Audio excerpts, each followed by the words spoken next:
Underworld में तुम लोग कैसे घुसते हो यह तुम्हें अच्छी तरह से पता है, और तुम लोगों को वहां से बाहर कैसे लाना है यह हमें अच्छी तरह से पता है। आपका अरेस्ट करना कोई नई बात नहीं और मेरा भाग जाना भी कोई नई बात नहीं। तो यहाँ बैठकर बेंगलुरु को कंट्रोल करेगा? मैं वहां बैठकर भी यहाँ कंट्रोल कर सकता हूँ। मैं एक बाज का जैसा हूँ।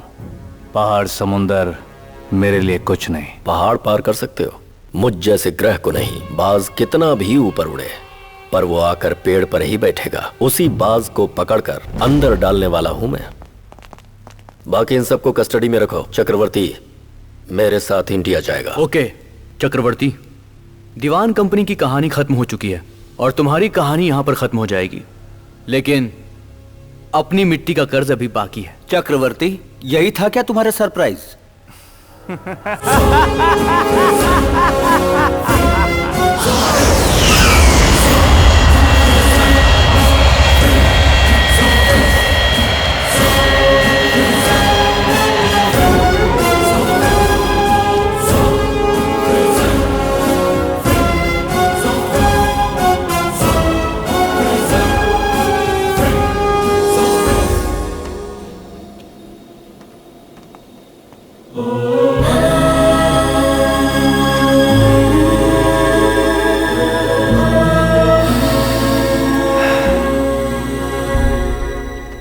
मिस्टर सूर्या, यहां से आपकी कस्टडी शुरू और मेरी जिम्मेदारी खत्म हुई।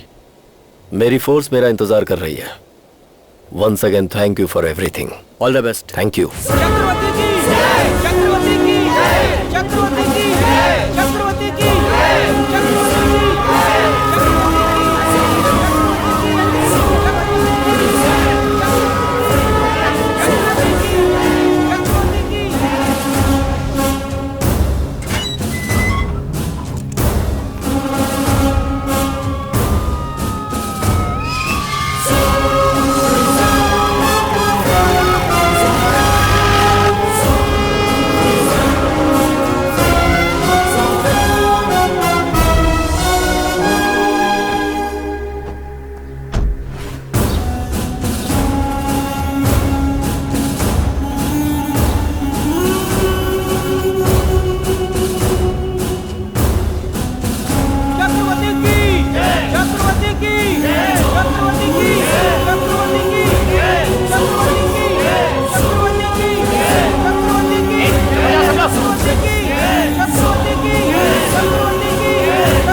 कमीने कैदियों को देखा सर। हाँ, इन लोगों को ड्रेस देकर, खाना देकर, सिक्योरिटी देकर सब कुछ फ्री में देते हैं ना हम लोग। इसके बाद भी हमारे लिए कभी जय बोली है इन कैदियों ने? रहने दो, आज के बाद कभी किसी को नॉन वेज नहीं दूंगा, सबका बंद। इनको अंदर क्यों लेके आए हैं सर? इनके सर में ही नहीं रग रग में दिमाग है सर। इन पर कोई भी केस करेंगे ना फिर भी इसे कोई सजा नहीं मिलेगी, कंफर्म। लीगली अगर इसे कोर्ट ने सजा नहीं दी तो इसका क्या करना है मैं अच्छी तरह जानता हूं। थैंक्स। थैंक्स किस लिए? बिना पासपोर्ट के इंडिया लेकर आने के लिए।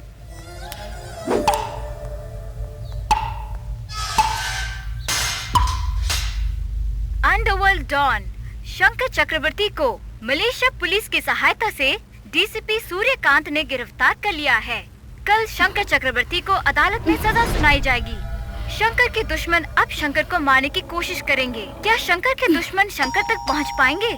इसके लिए स्पेशल टीम को अरेंज किया गया है ताकि शंकर का दुश्मन पूरी ए सुनो, उसके ऊपर जितने भी मर्डर केस है ना उसमें से कुमार का भी है। उसके हम लोग भी गवाह हैं, ध्यान में रखो। हाँ, अब इनके साथ हम कैसे रहेंगे? फालतू की बात मत कर। इस खंबे को गटा के चुपचाप सो जाएंगे लेकिन अपना मुंह नहीं खोलेंगे। साहब आ गए। नमस्ते सर। साहब आइए साहब।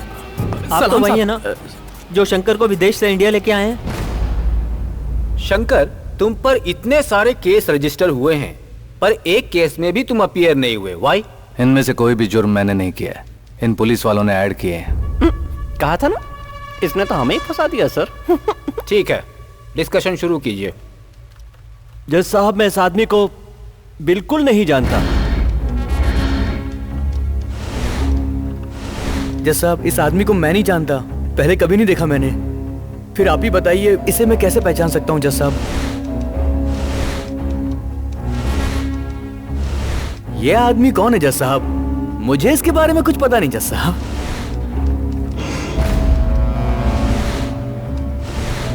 योर ऑनर, आज मैं अपना वो बयान बदलना चाहती हूँ। भावना जी, क्या हुआ आपको? इतने वर्षों के बाद ये आरोपी मिला है और आपने अपना बयान बदल दिया, इसका क्या मतलब? I object your honour. जो गवाही देने आया है वो शंकर को आइडेंटिफाई नहीं कर पाया। पीपी उनसे जबरदस्ती सच उगलवाना चाहते हैं। आपसे अनुरोध है, इसके लिए कृपया मौका मत दीजिए। Your honour, I request time. The court is adjourn for today. Case number 664।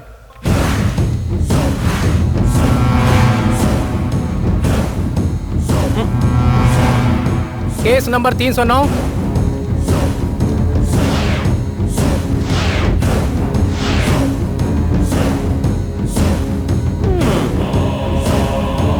Case number 860।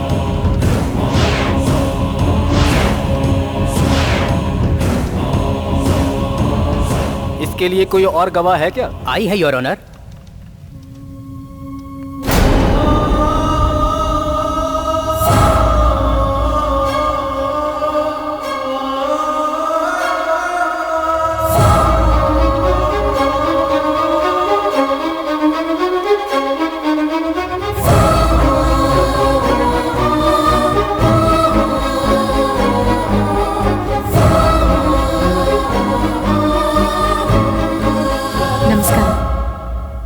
आपका नाम? शांति। आप क्या करती हैं? मैं शहर में जॉब करती हूँ। आपके पति कौन है? अंडरवर्ल्ड डॉन, एक बड़ा क्रिमिनल। मेरे सामने जो खड़े हैं ना, यही है मेरे पति। कुमार का जो कत्ल हुआ मेरे पति के हाथों हुआ। इतना ही नहीं, और जो आर्म्स केस हुआ था उसकी गवाह भी मैं ही हूँ। आपके साथ कौन आया है? मेरे पापा।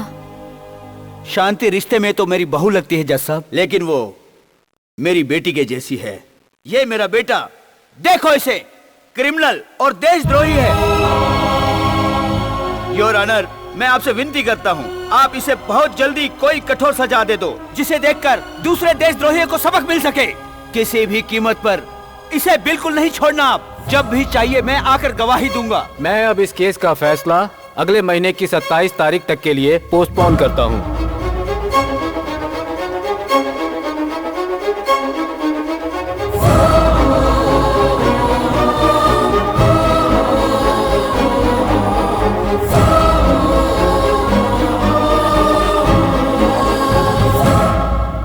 शंकर के बारे में लोगों में जितना डर है उतना उससे प्यार भी है। अरे काहे का प्यार है?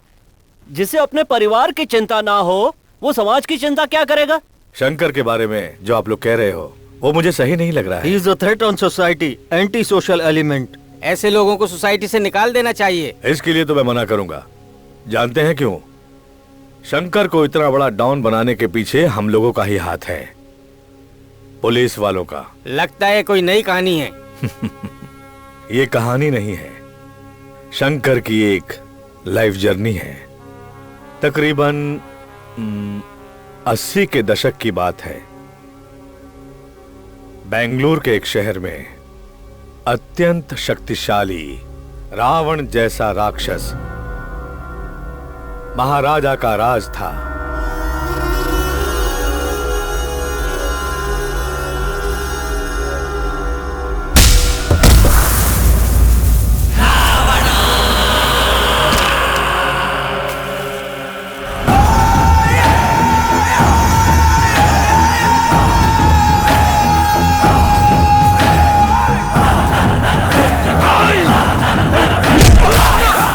पूरे एरिया में उसकी गुंडागर्दी फैली हुई थी।